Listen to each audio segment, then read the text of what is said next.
Hello and welcome to your daily lunchtime show where we catch up on current events and headlines. My name is Glenora Shipura and this is NMH at 1.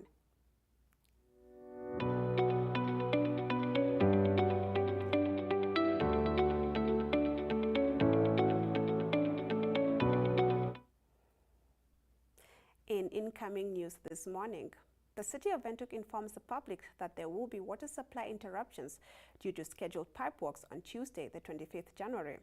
The following areas may expect no or low water pressure from 7:30 a.m. to 7 p.m. Auckland Park, Rocky Crest, Dorado Park, Old Academia and Pioneers Park.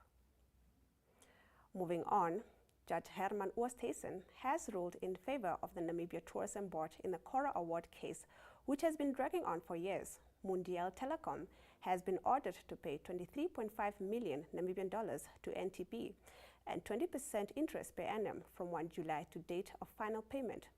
They must also pay cost of suit.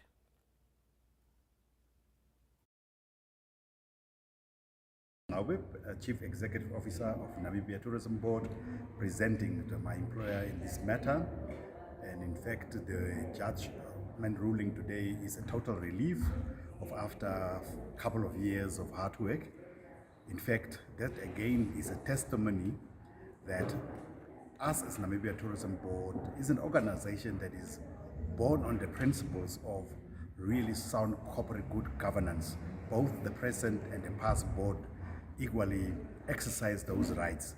And the lesson learned today is that whenever you enter into any agreements, such must be made to be properly and comprehensively documented to avoid any confusion or misperceptions or any gaps. And of course, as a country, it's a learning step for all of us that if we are to embark on major projects of this nature, that the proper due diligence have to be done in accordance with the opportunities presented by such projects and whether they can take off and whether they will be sustainable to return good rewards that are intended to. But not only the project feasibility for such has to be done, but we need to do assessment of those who are involved in these projects in terms of human character, attitude and conduct. Because more often in this case, that is the matter of it, one finds that people come with good wills and good intentions, but yet the underlying principles are that they are actually meant to corrupt institutions, and we need to safeguard against such crooks who are presenting projects both to government and public enterprises. We need to safeguard government resources, that we are to ensure that the nation is and their livelihoods are to be taken care of. And I think that is the lesson juxtaposed to that we need to learn as leaders of public enterprises and government institutions and government as large, so that we avoid instances of that nature. Now that remains for us is to then go to the drawing board and discuss with our lawyers what routes we to follow in order to recover our funds, whether it's a route of Interpol or any other international instruments that we should impose in order to recover the funds as has been ordered by the judge. So that is another jet that we need to embark upon and follow through, so that we have to recover what is due to Namibia.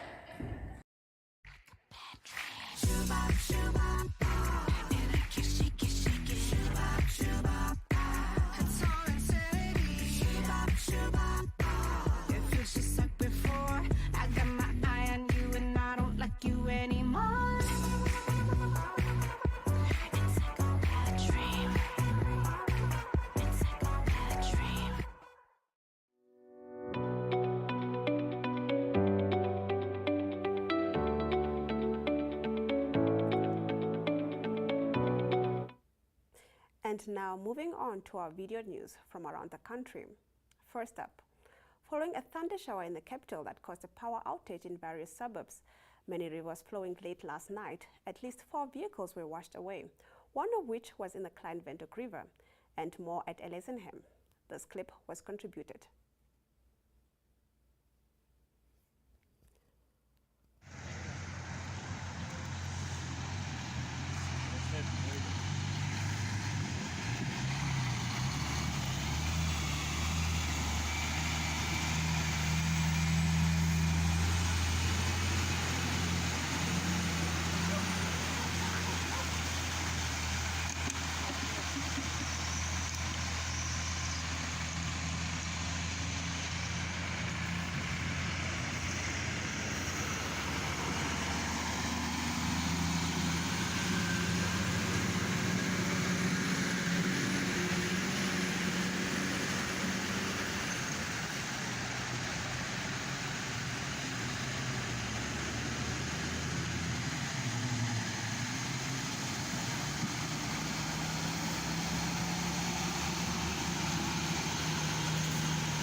In our second video for the day, in a bid to provide water to more communities, the Line Ministry is conducting drilling countrywide.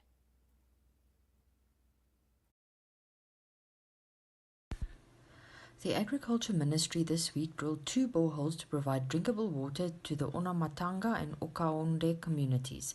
The boreholes will be developed and handed over to these communities. Meanwhile, drilling is continuing in all other regions except Oshana because this region is exclusively covered with pipelines.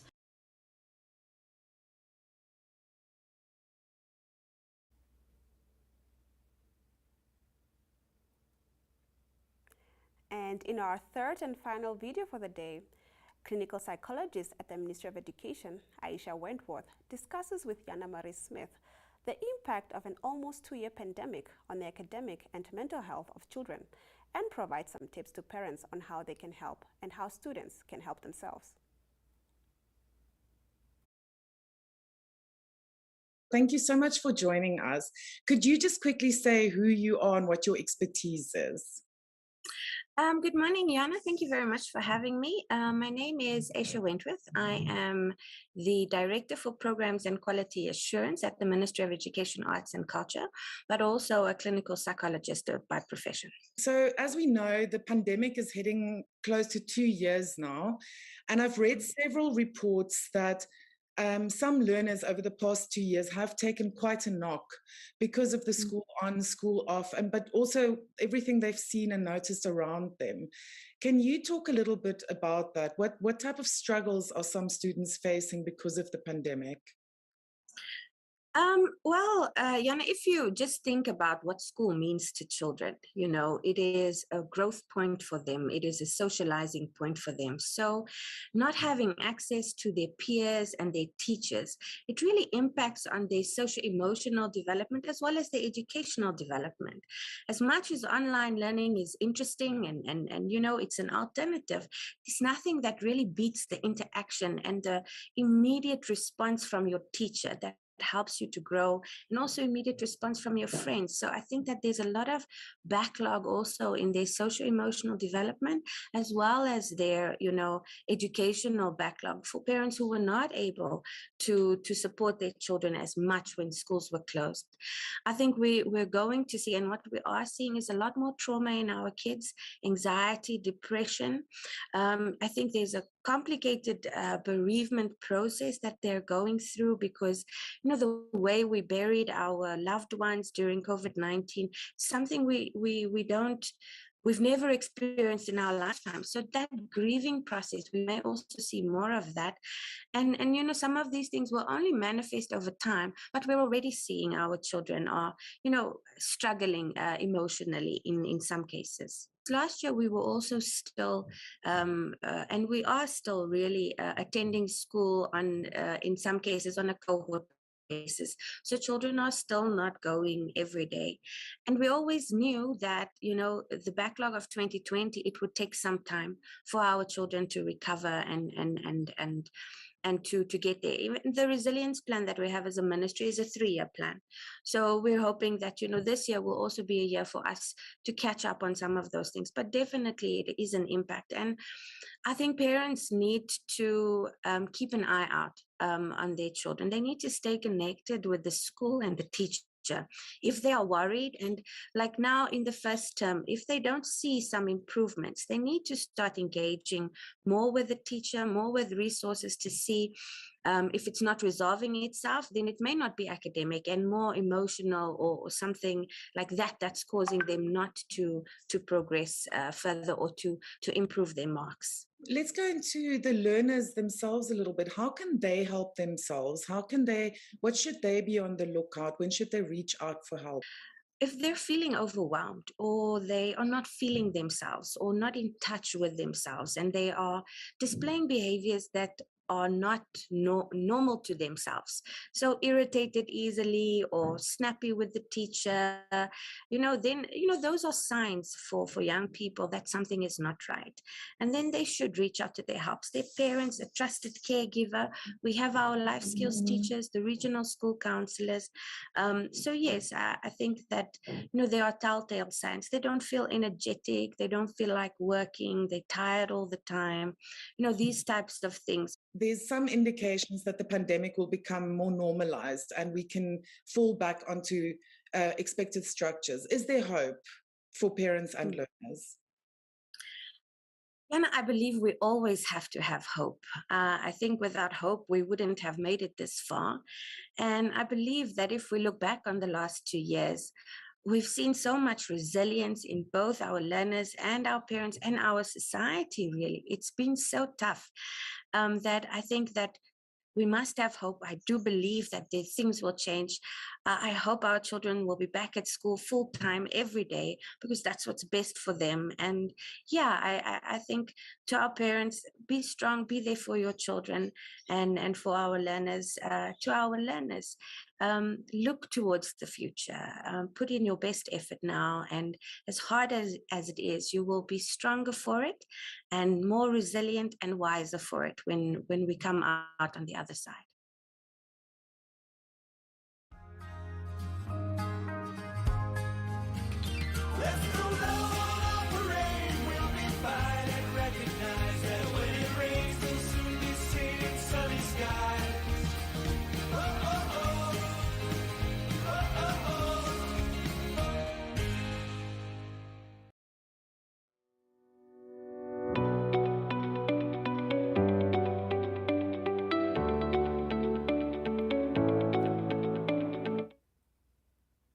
And from our front page news.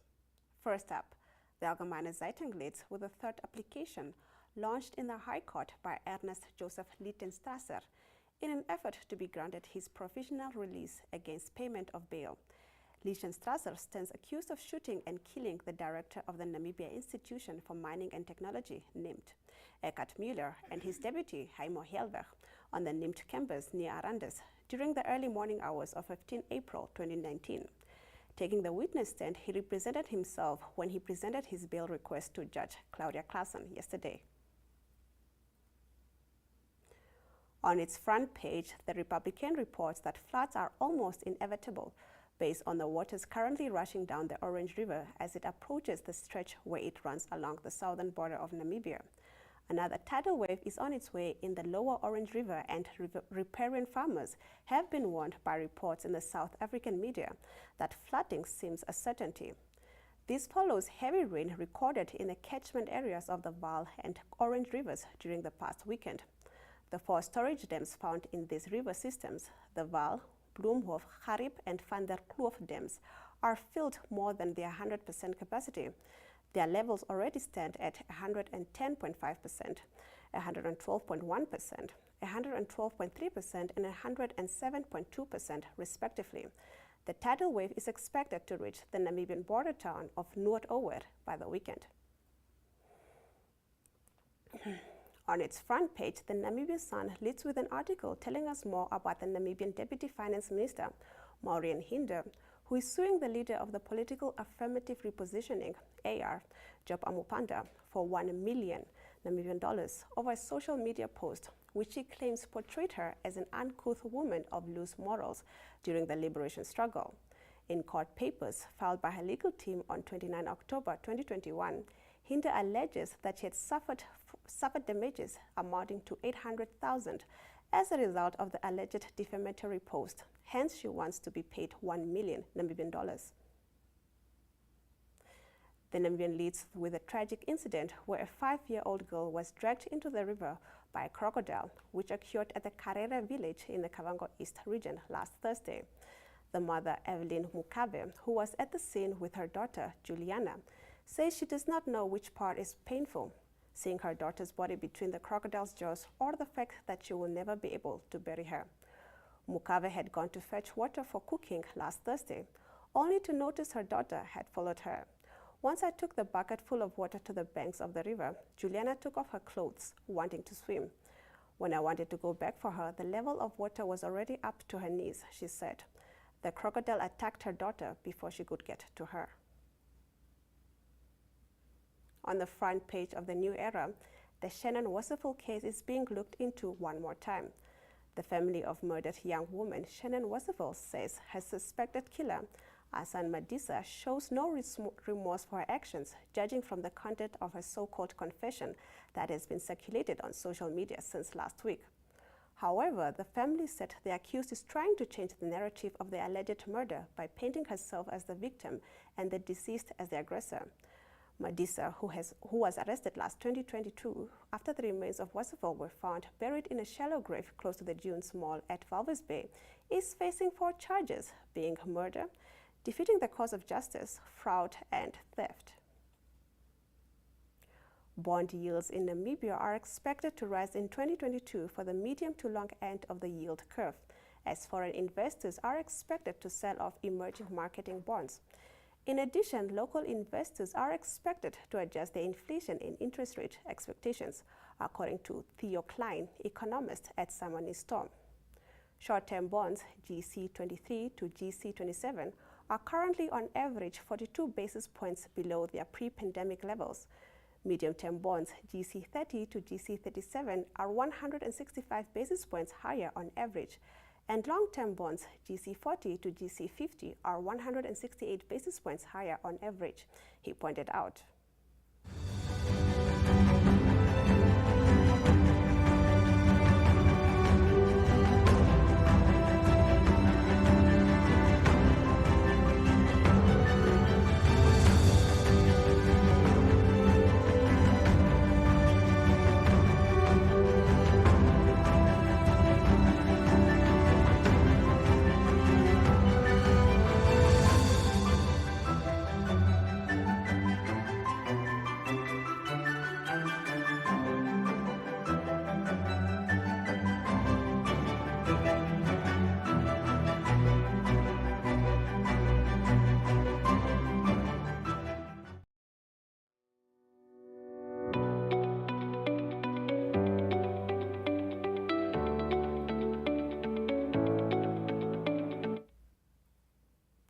And now let's have a look on the inside pages.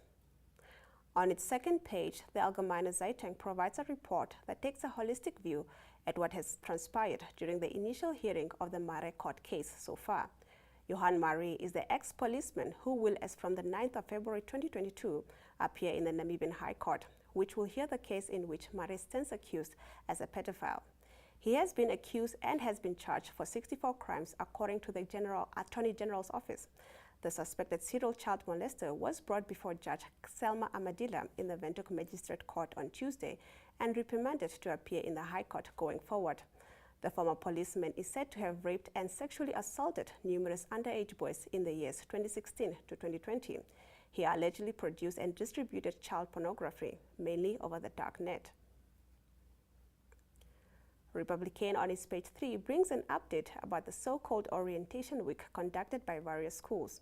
Character building, discipline, and academic achievements are considered respectable outcomes for orientating new learners, while practices that may involve physical and psychological abuse under the guise of initiation are against the law.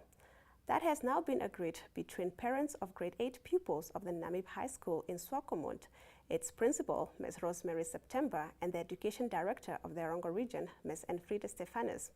This is the outcome of a meeting that was held after the school had been threatened with legal action on account of alleged abuse during the school's annual initiation process, which started last week.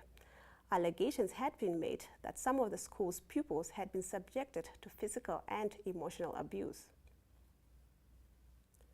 The Namibian Sun on its page 3 reports that drugs to the value of more than 37 million Namibian dollars were confiscated last year in Namibia, while more than 1,000 suspects were arrested. Last month, the Namibian police seized various types of drugs with an estimated value of more than 370,000, with 132 suspects having been arrested in connection with drug-related crimes. The Namibian on its page 3 reports that the verdict into the inquest of the killing of the Nchendo brothers and their cousin, Sinvula Monyema, at the hands of the Botswana Defence Force, BDF, is expected to be delivered today by the Kasane Regional Magistrate, Tokoboka Mupopi. On page 3 of the New Era brings an article about McHenry Venani, who warns the government of a looming humanitarian crisis among the landless, whose makeshift riverbed homes have been flooded this week. The PDM leader urged government leaders to assist a group of destitute people with decent accommodation.